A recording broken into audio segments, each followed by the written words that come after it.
Hello everybody, I'm Tamal Dodge, it's Casey Newman. We're going to do another session of Yoga for Absolute Beginners. Today we are going to begin seated in the center of our yoga mat. Now if you need to elevate your seat, maybe because you have tight hips, or maybe it just doesn't feel right or comfortable for you, you can always take a towel or a bolster if you have it and place it underneath your sit bones, and I'll elevate the floor for you. You can have your palms face up, eyes closed, breath deep. It's always nice to begin our practice in a place of transition. What that means is a point where we put the rest of the world on pause. We create this defining line between the rest of our day and stepping on our yoga mat, where we are going to breathe with effort, move with mindfulness, and engage in each action with care and attention, in the hopes that we can streamline that same kind of behavior, those same kind of patterns, not just on the mat, but in everyday life. It's like the training on the mat is also training for life. But we got to start somewhere, right? Let's take a big inhale. Hold your breath. And then let it go. Again, inhale deeply through the nose, holding at the peak. Let it go. Go back to breathing through the nose and make your breath sound like you're fogging a mirror with your mouth shut. Find the audible ujjayi. We'll blink your eyes open and switch the crossing of your legs. So just a small shift.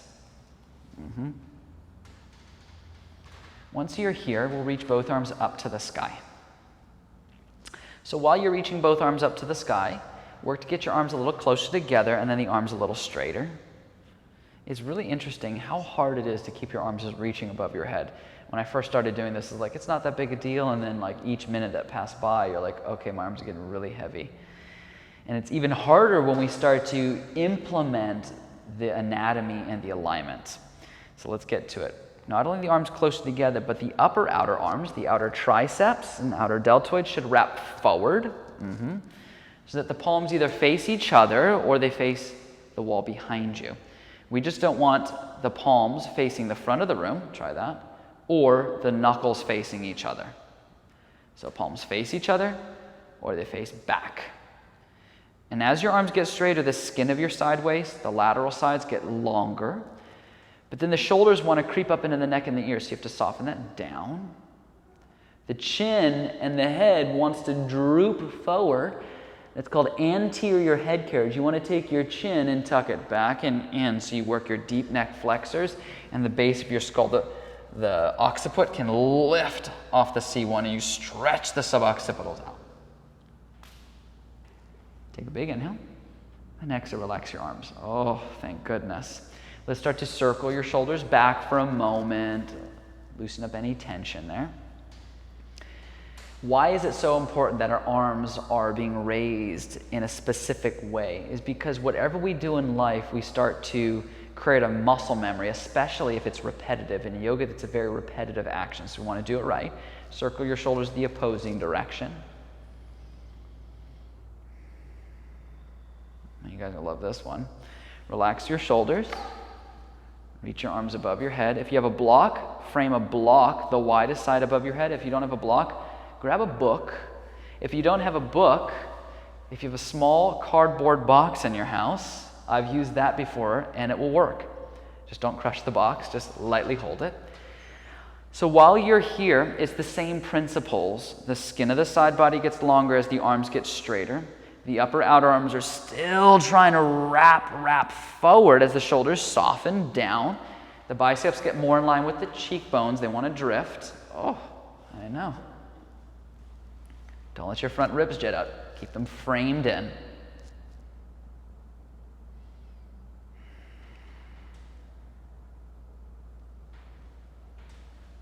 And then release. Relax your arms. Switch the crossing of your legs.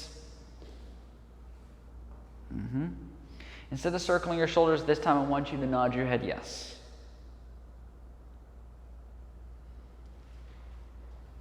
Come to center, shake your head no.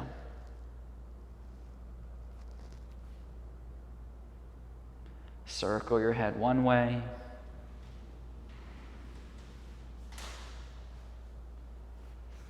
Circle your head the other way.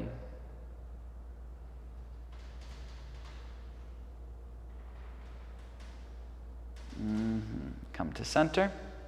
So, you'll reach your arms out in front of you. This is going to be challenging. You'll take your book or your block. If you don't have any of that stuff, you can just keep reaching your arms out without anything. But if you have a book or a block, you're going to take the widest side in the crease of your wrists. So you're not using your hands anymore. And try not to let your hands kind of flop towards each other. You still want your hands kind of as if there was a block between them. So they're still framing. And I want you to traction and press the block with the wrists and the forearms. Let the pectoralis muscles engage. It's like when you're at the gym and you see people doing those fly exercises. You're just holding at the very end of the fly.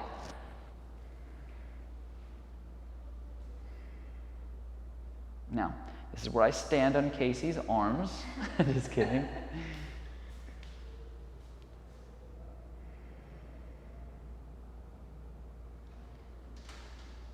And then release.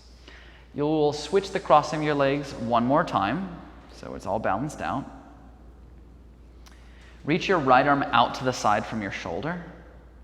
Take your left hand over your right ear. Now pull your right ear away from the right shoulder, just gently, so that you're feeling the lateral side of your neck open.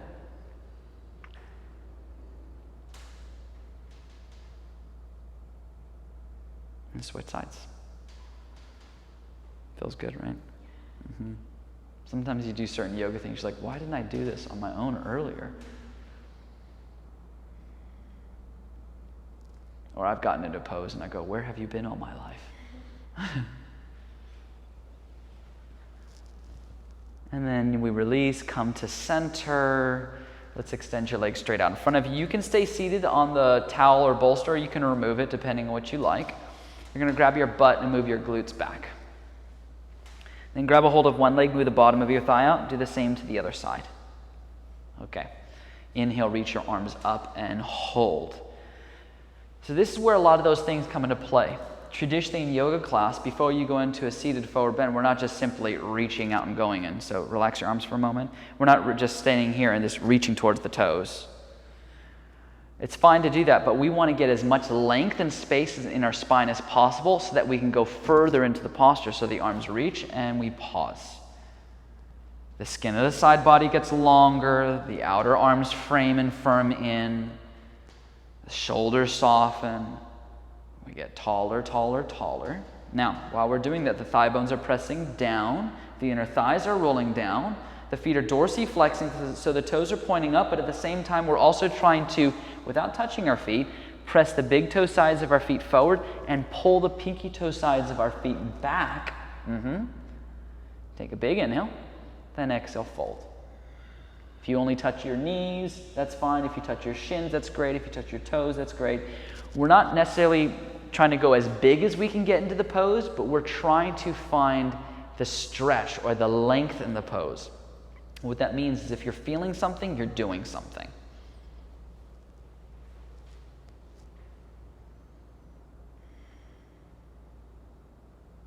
We breathe here.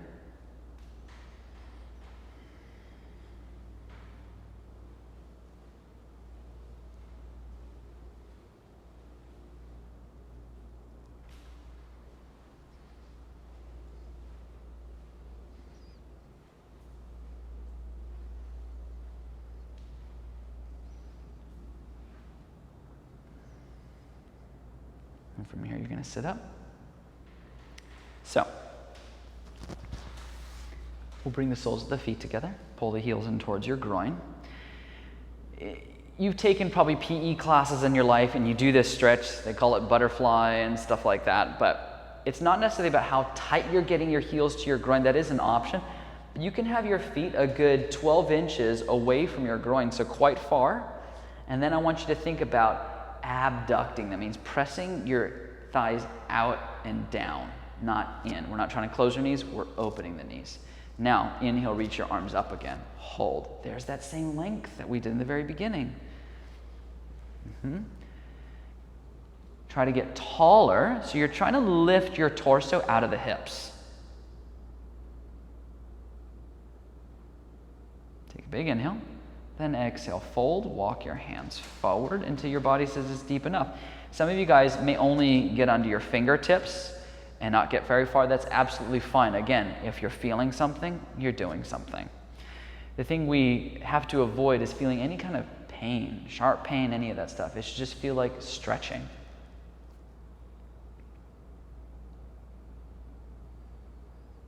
And it's okay if your spine rounds out.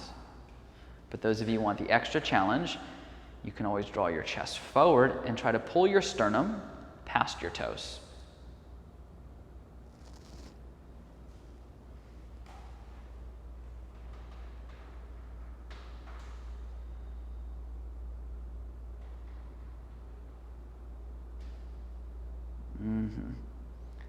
You can come back on up. So you can either cross your ankles, come onto all fours, or swivel your feet to the side, come onto all fours. You can just kind of makeshift shuffle to all fours, your hands and knees. No real hard and fast rules of how you get there. Now, once you're on all fours, let's stand on the shins and knees like you would stand on your feet. Perfect.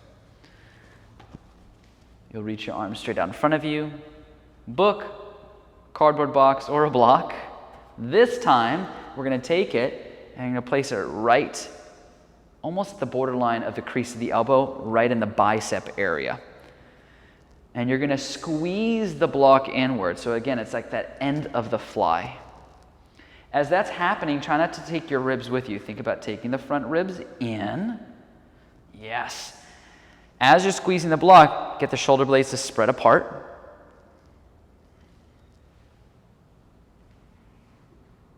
Shin bones glued down, tailbone scoops down.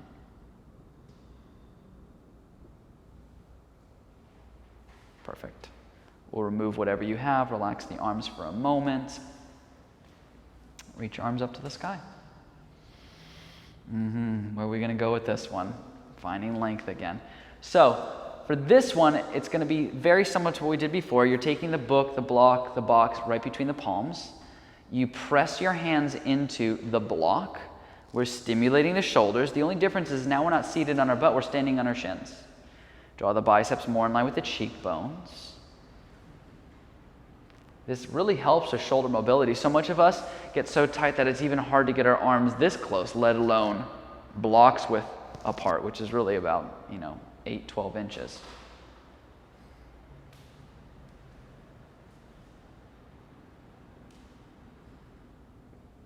Take a big inhale.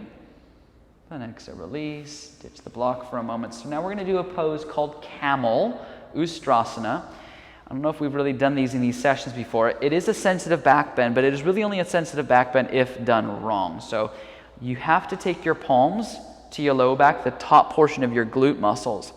And it's not just the hugging of the elbows. Yes, that's part of it. The most important part is using your hands to manually take your tailbone under. We don't want this to be a lower back bend. We don't want to be sticking our butt out and doing that. We want to scoop the tailbone under, finding the posterior tilt as the elbows hug in. Now keep that as you inhale and lift your chest. Maybe the head drops back a little bit. Breathe. Length, length, length.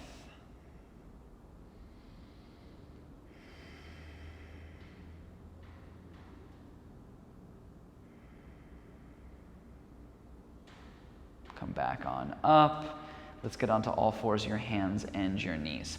So now we're going to do a counter pose to that camel we just did, that back bend. So I want you to first take your tailbone under, then your belly, then your upper back, then your chin tucks, and then hold here. Notice how this is the exact opposite shape of back bending, which is an extension of the spine. Now we're trying to do a rounding or a flexion of the spine. So it's a counter movement.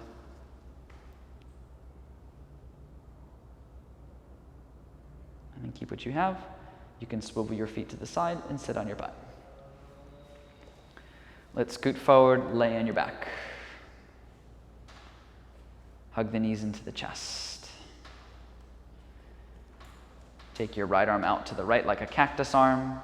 Look to the right and twist both knees to the left. Try to pull the right shin bone in line with the left shin bone.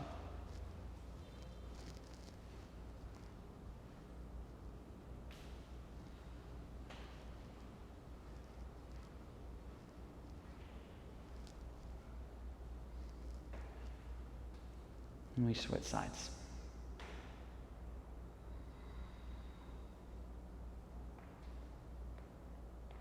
Casey's adjusting her own spine. It's all snap, crackle, pop in there. It's like a chiropractor for herself.